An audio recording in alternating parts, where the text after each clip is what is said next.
Halo semuanya, ketemu lagi di channel Kang Maman, channel yang selalu nemenin kamu dengan tips dan trik yang bermanfaat. Di video sebelumnya, kita udah ngobrolin tentang kebiasaan menunda-nunda pekerjaan, sesuatu yang sering banget kita alami. Nah, solusinya akan kita bahas hari ini. Sering banget kan ya, kita punya banyak rencana, tapi akhirnya cuma wacana. Daripada kita terus-terusan menunda, mending kita cari tahu gimana cara mengatasinya.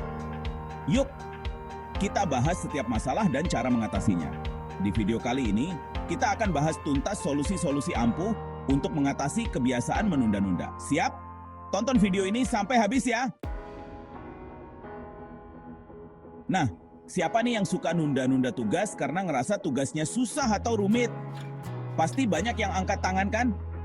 Memang, tugas yang berat seringkali bikin kita merasa tertekan dan bingung harus mulai dari mana. Tenang, Kang Maman punya solusinya. Solusi yang sederhana, tapi ampuh untuk mengatasi rasa berat hati saat menghadapi tugas-tugas besar. Coba bayangkan, kalau kita harus makan satu buah semangka utuh sendirian. Pasti langsung mikir, wah ini nggak mungkin deh, pasti langsung enek duluan kan? Rasanya kayak nggak mungkin bisa habis, apalagi kalau semangkanya besar banget. Sama kayak tugas, kalau langsung dikerjain semua, pasti rasanya berat banget. Kita jadi merasa terbebani dan akhirnya malah nggak mulai-mulai. Makanya kita perlu bagi tugas-tugas besar itu jadi bagian-bagian yang lebih kecil dan lebih mudah dikerjakan. Dengan begitu, kita bisa lebih fokus dan nggak merasa kewalahan. Kayak kita potong dulu semangka itu jadi beberapa bagian, baru deh kita makan satu persatu. Setiap potongan jadi lebih mudah dimakan dan nggak bikin enek. Fokus aja dulu sama langkah pertama. Langkah kecil yang bisa kita selesaikan dengan cepat dan mudah. Jangan mikirin langkah-langkah selanjutnya dulu biar nggak makin pusing. Satu langkah kecil bisa jadi awal yang baik untuk menyelesaikan tugas besar. Yang penting, mulai aja dulu. Langkah pertama ini yang paling penting untuk memulai momentum. Nah, setelah selesai satu bagian, kita akan merasa lebih ringan dan semangat buat lanjut ke bagian selanjutnya. Setiap bagian yang selesai akan memberikan rasa pencapaian yang menyenangkan. Kayak makan semangka tadi, satu potong habis, lanjut ke potongan berikutnya. Setiap potongan yang kita makan membuat semangka itu semakin berkurang. Percaya deh, menyelesaikan langkah-langkah kecil ini akan memberikan rasa senang dan motivasi untuk terus maju. Kita jadi lebih percaya diri dan yakin bisa menyelesaikan tugas besar tersebut. Kayak main game aja, setiap level yang kita selesaikan, kita jadi makin semangat buat lanjut ke level berikutnya kan? Setiap level memberikan tantangan baru, tapi juga kepuasan baru. Jadi, jangan takut lagi sama tugas-tugas berat. Dengan membaginya jadi bagian-bagian kecil, kita bisa menghadapinya dengan lebih mudah dan percaya diri. Ingat, pecah jadi enteng, kerjakan satu persatu, dan rasakan sendiri gimana senangnya menaklukkan tugas-tugasmu. Setiap langkah kecil yang kita ambil akan membawa kita lebih dekat ke tujuan akhir. Kadang, kita menunda-nunda bukan karena tugasnya susah, tapi karena kita lagi nggak mood aja. Iya kan? Rasanya seperti ada beban yang berat di pundak kita, dan kita jadi malas untuk memulai. Nah, kalau udah begini, kita perlu cari cara untuk membangkitkan semangat kita. Jangan biarkan rasa malas menguasai diri kita. Pertama, coba deh cari tahu apa yang bikin kamu semangat ngerjain sesuatu. Apa yang membuat kamu merasa berenergi dan termotivasi? Misalnya, kamu suka banget sama musik. Musik bisa menjadi sumber inspirasi yang luar biasa. Nah, kamu bisa coba putar lagu-lagu favorit kamu sambil kerja. Pilih lagu-lagu yang bisa membangkitkan semangat dan membuat kamu merasa lebih bersemangat. Dijamin mood kamu bakal langsung naik.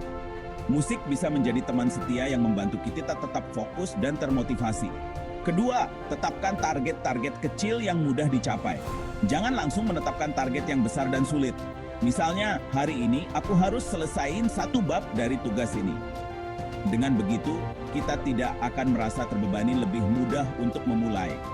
Dengan mencapai target-target kecil ini, kita akan merasa lebih semangat untuk terus maju. Setiap pencapaian kecil akan memberikan kita dorongan untuk melangkah lebih jauh. Ketiga, buatlah lingkungan kerja yang nyaman dan menyenangkan. Lingkungan yang baik bisa sangat mempengaruhi produktivitas kita. Misalnya, kamu bisa coba menata meja kerjamu, menambahkan pengharum ruangan, atau bekerja di tempat yang kamu suka, seperti kafe atau taman. Pilih tempat yang membuat kamu merasa nyaman dan rileks. Intinya, Temukan cara untuk membuat diri kamu merasa nyaman dan bersemangat saat bekerja. Jangan ragu untuk mencoba hal-hal baru yang bisa meningkatkan mood dan produktivitasmu. Ingat, motivasi itu seperti api. Kita perlu terus menjaganya agar tetap menyala. Jangan biarkan api semangatmu padam. Teruslah mencari cara untuk menjaga motivasi tetap hidup dan berkobar. Pernah nggak sih, kamu merasa bingung mau mulai dari mana karena tugasnya banyak banget? Rasanya seperti semua tugas datang bersamaan dan kamu nggak tahu harus mulai dari mana. Rasanya kayak mau meledak kan? Seperti ada beban berat di pundak yang nggak bisa kamu lepaskan. Tenang, Kang Maman punya tipsnya nih. Pertama, buatlah daftar prioritas. Ini adalah langkah awal yang sangat penting. Tulis semua tugas yang perlu kamu selesaikan tanpa terkecuali. Jangan sampai ada yang terlewat. Lalu, urutkan berdasarkan mana yang lebih penting. Pikirkan mana yang paling mendesak dan mana yang bisa ditunda. Mana yang paling penting dan harus segera diselesaikan. Ini akan membantu kamu untuk fokus pada hal-hal yang benar-benar penting. Kedua, setelah punya daftar prioritas, fokuslah pada satu tugas pada satu waktu.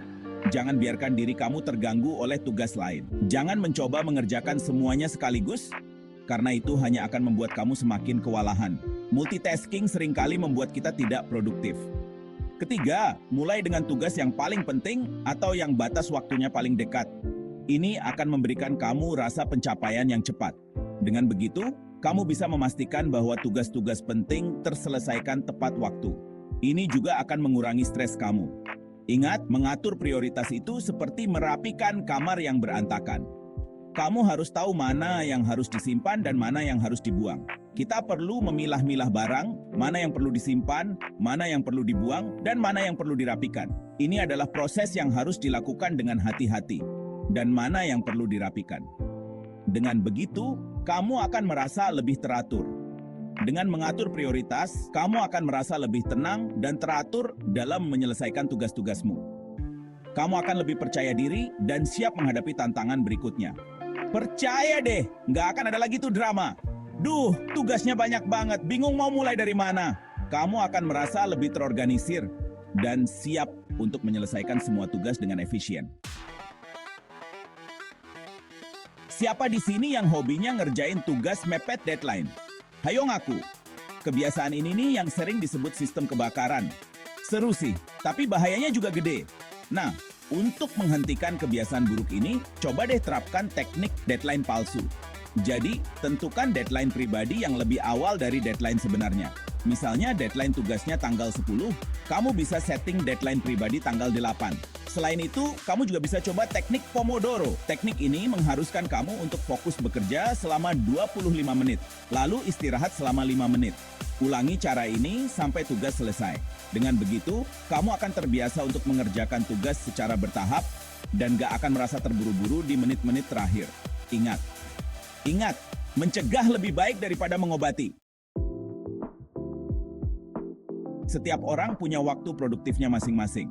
Ada yang produktif di pagi hari, ada juga yang produktif di malam hari. Nah, kamu termasuk yang mana nih? Coba deh cari tahu waktu-waktu di mana kamu merasa paling produktif dan jadwalkan pekerjaanmu sesuai dengan itu. Misalnya, kamu merasa paling produktif di pagi hari, maka kerjakan tugas-tugas yang butuh konsentrasi tinggi di pagi hari. Sebaliknya, jika kamu merasa lelah setelah makan siang, cobalah menjadwalkan tugas yang lebih ringan atau istirahat sejenak untuk memulihkan tenaga. Intinya, kenali ritme tubuhmu dan manfaatkan waktu-waktu produktifmu sebaik mungkin. Jangan memaksakan diri untuk bekerja di saat kamu sedang tidak fokus karena hasilnya tidak akan maksimal. Di zaman sekarang, godaan distraksi ada di mana-mana. Mulai dari media sosial, game online, hingga video lucu-lucu. Nah, kalau kamu gampang terganggu sama distraksi, coba deh terapkan tips-tips berikut ini. Pertama, buatlah lingkungan kerja yang bebas gangguan. Matikan notifikasi di ponselmu atau gunakan aplikasi yang membantu membatasi waktu yang dihabiskan di media sosial. Kedua, tetapkan waktu istirahat tertentu di mana kamu dapat memeriksa media sosial atau melakukan kegiatan lain sebagai hadiah setelah menyelesaikan tugas. Ketiga, jika kamu merasa bosan atau jenuh, cobalah untuk beristirahat sejenak seperti berjalan-jalan sebentar atau mendengarkan musik. Ingat, fokus itu seperti otot, perlu dilatih agar semakin kuat. Semakin sering kamu melatih fokusmu, maka kamu akan semakin mudah untuk melawan godaan distraksi.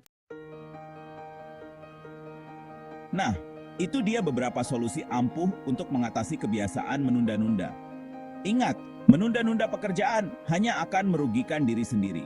Dengan mengetahui alasan dan kebiasaan menunda yang kamu alami, maka akan lebih mudah menemukan solusi efektif untuk mengatasi kebiasaan tersebut. Cobalah beberapa saran di atas dan lihat mana yang paling cocok untuk kamu. Jangan lupa bagikan pengalamanmu di kolom komentar ya.